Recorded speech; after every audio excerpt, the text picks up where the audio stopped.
ராகு காலம். ராகு காலம்னாலே எல்லாரும் பயப்படுறாங்க ஒரு விஷயம்.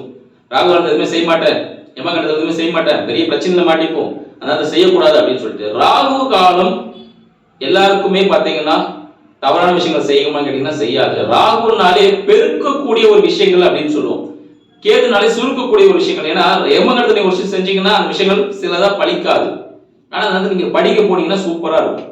யமகண்டத்துல ராகு காலத்துல என்னெல்லாம் பண்ணலாம்னு சொல்றேன். விதை விதைக்கலாம், சரிங்களா? ஏதாவது பொருட்கள் வாங்கலாம். யாரு வாங்கணும்? ராகுவின் ஆதிக்கம் யாருக்கு நல்லா இருக்கோ அவங்க வாங்கலாம். யாருக்கு லக்னத்தோட ராகு நல்லா இருக்கு, 5-9 இருக்கு, 1-5-9 இருக்காரு, அவங்களா வாங்கலாம். ராகுவின் நட்சத்திரத்தில் பிறந்தவர்களுக்கு ராகு காலம் மிக சிறப்பானது ஒரு விஷயங்க. நீங்க ராகு காலத்தில் பிறந்தீங்களா?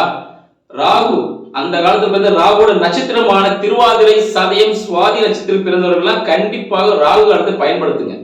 அந்த நேரத்தில் நீங்க செய்யக்கூடிய செயல்கள் உங்களுக்கு வெற்றியை கொடுக்கும் கண்டிப்பாக.